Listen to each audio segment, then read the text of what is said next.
Halo guys, jadi kan di video sebelumnya kita membahas tentang harga saham dan price to earning ratio, dimana video sebelumnya nanti akan gue taruh di link deskripsi. Kalau belum nonton bisa dicek. Nah, pada video kali ini gue akan membahas metode lain, yaitu price to book value atau disingkat dengan PBV.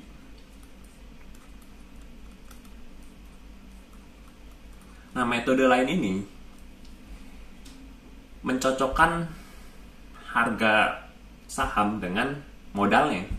Book value ini ada kata lain nih. Ada orang bilang ini equity. Sama-sama aja sebenarnya, sama-sama benar. Atau bahasa Indonesianya modal. Dia mencocokkan harga saham dengan modal gitu. Nah, selain bahas PBV, kali ini kita juga akan membahas tentang return on equity atau disingkat ROE. Jadi menurut gua ya PBV ini nggak lengkap kalau kalian cuma lihat saham itu dari berdasarkan PBV. Kenapa? Karena modal itu bisa dipakai untuk membeli aset yang produktif, di mana dia akan memberikan keuntungan yang lebih besar. Ya, atau dipakai untuk membeli aset yang tidak produktif, bahkan bisa aja sampai aset itu mempunyai biaya maintenance. Jadi return equity ini ya pasangannya dari price to book value. Jangan sampai beli perusahaan yang price to book value-nya kita dilihat murah karena dari price to book value, tapi ternyata return on equity-nya jelek. Yang dimana ya akan gue bahas lebih lanjut. Ya, jadi rumus dari cara menghitung PBV sendiri itu, rumusnya itu begini. Price, harga saham per lembar, dibagi dengan jumlah modal atau equity. Tapi equity-nya ini sudah dalam bentuk lembaran, sudah dibagi dengan jumlah lembar saham beredar.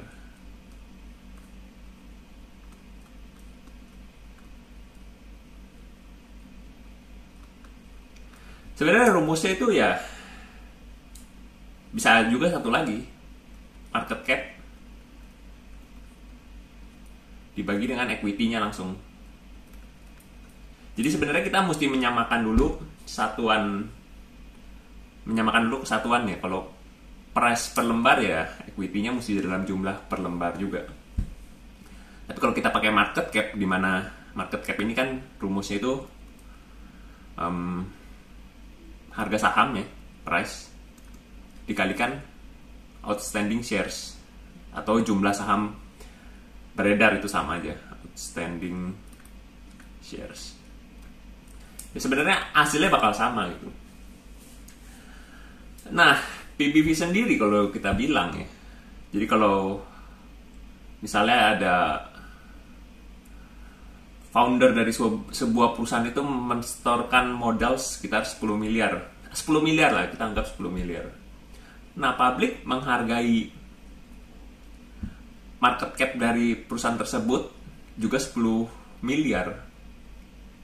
Nah, artinya PBV-nya itu pasti 1, karena modalnya 10 miliar kan, market cap-nya juga 10 miliar. Ini 1.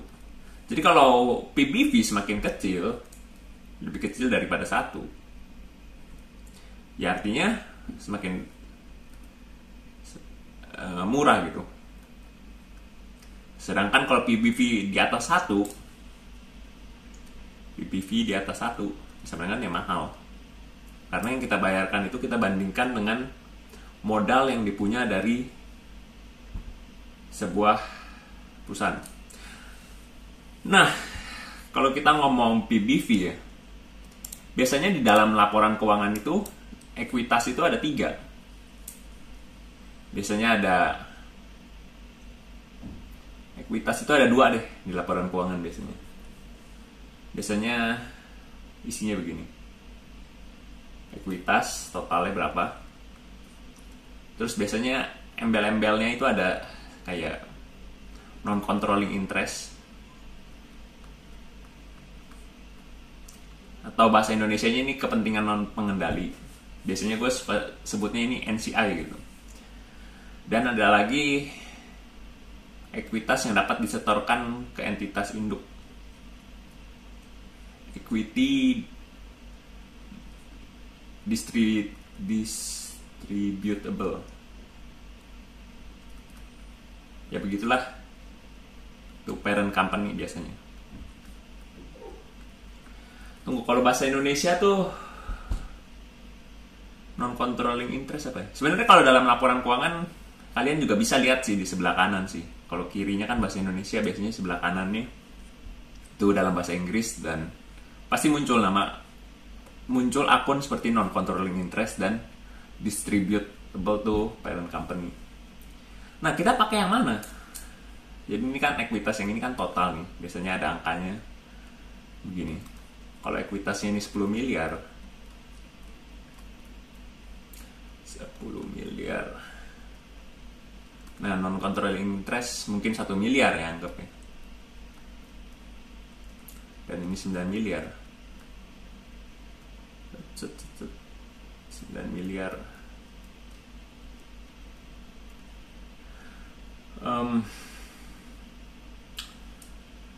Ya kita pakai yang mana? Angka 10 miliar, 1 miliar, atau 9 miliar? Nah, jawabannya yang 9 miliar. Kenapa kita pakai angka yang 9 miliar? Karena dalam pencatatan akuntansi itu, ya, sebuah perusahaan itu mesti mencatatkan modal dari yang bukan dia milikin. Jadi kalau kita ngomong laporan keuangan konsolidasi, di mana rata-rata perusahaan publik itu ya pasti laporan konsolidasi sih. Jadi ada anak usaha. Jadi dia rata-rata kebanyakan itu pasti ada anak usaha yang dimana dia nggak milikin 100% sahamnya. Nah, kalau kayak gini ceritanya, berarti dia punya anak usaha itu kepemilikannya cuma 90%. Dimana 10% kepemilikannya itu dimiliki oleh orang lain atau company lain. Nah, tapi dia tetap mesti catat itu ekuitasnya itu ya 10 miliar. Nah, yang 9 miliar itu ya artinya 90% dari kepemilikan dia. Jadi yang kita pakai itu 9 miliar. Itu ya sebenarnya ya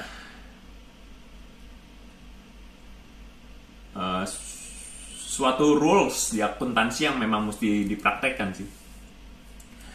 Untuk kepemilikan perusahaan itu 50% lebih, itu harus dicatat konsolidasi. Kalau di bawah itu, nah nggak ada nih, perusahaan nggak boleh catat sebagai non-controlling interest. Paham nggak sih gue jelasinnya?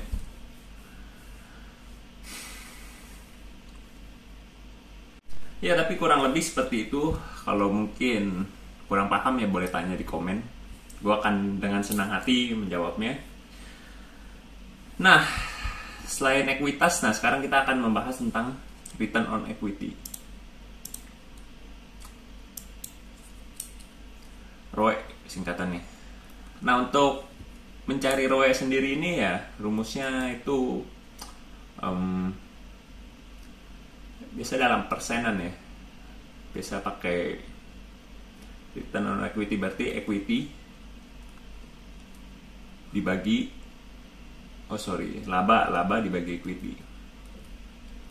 Laba dibagi equity dikali 100%, karena biasanya kita lihat return on equity ini menggunakan ya persenan. Nah, laba yang dipakai itu ya sama. Jadi dalam income statement atau laporan masukan gitu, P&L ya, itu dia labanya ada dua. Kepentingan non pengendali pun juga pasti ada ditaruh di sana. Jadi kita pakainya laba yang diatribusikan ke entitas induk atau to parent company. Begitu juga dengan equity-nya. Nah, alasan kita pakai ROE ini kan ya tadi, supaya jangan sampai kita lihat suatu perusahaan murah karena PBV-nya kecil, Tapi perusahaan menggunakan modalnya tersebut, keuntungan tersebut, itu dibelikan ke aset-aset yang nggak produktif, bahkan aset-aset yang malah menggurus keuntungan operasionalnya. Jadi tujuan kenapa kita juga mesti pakai ROE pasangannya dari PBV, ya itu alasannya. Nah, ngomongin equity sendiri, equity itu dia akan bertambah selama perusahaan menghasilkan laba. Dan kalau perusahaan rugi, dia akan mengurangi equity. Ya jelas dong ya, perusahaan rugi kok modalnya nggak berkurang kan. Nah, equity juga bisa satu lagi berkurang kalau dia bagiin dividen. Waktu perusahaan membayarkan dividennya, itu akan menggerus equity. Cuman di sisi lainnya, equity itu berkurang itu yang berarti nggak selalu buruk. Nah, ini juga sebagai salah satu pelengkap pakai return on equity aja sebenarnya sudah cukup gitu. Karena faktor penentu return on equity itu gede atau kecil kan jumlah equity-nya. Semakin equity-nya kecil tapi labanya semakin besar, artinya return-nya kan semakin besar kan. Jadi kalau perusahaan dapat laba dan dia bagikan sebagai bentuk dividen, gua rasa return on equity-nya akan tetap bagus selama bisnisnya fine-fine aja gitu. Jangan sampai selama bisnisnya ya stagnan atau bertumbuh lah. Return on equity-nya pasti akan stagnan atau bertumbuh selama dia bagi dividen ya. Tapi kalau perusahaan nggak pernah bagi dividen dan bisnisnya tetap, ya gua rasa return on equity-nya pasti akan berkurang. Jelas kan? Kayak contohnya tahun 1 labanya 1 miliar, dimana equity-nya 10M. Ini kan artinya 10% nih return on equity tahun pertama ya. Nah, tahun kedua perusahaan nggak bagi dividen, labanya tetap, bisnisnya tetap 1M, modalnya udah jadi 11M tapi kan dia nggak bagi dividen, modalnya udah jadi 11M karena tahun pertama untung. Nah, ini udah jadi berapa? 1 bagi 11, ya udah di bawah 10%. Nah, itulah, dengan menggunakan return on equity kita bisa menilai apakah perusahaan ini menggunakan modalnya dengan baik atau tidak. Ya, mungkin itu aja yang bisa gue sharingkan tentang PBV dan return on equity atau ROE. Kalau yang belum subscribe boleh di subscribe guys, dan ya kalau ada belum ngerti atau ada pertanyaan mungkin boleh tanya di komen, gue akan dengan senang hati menjawabnya. Sampai ketemu di video berikutnya, bye bye.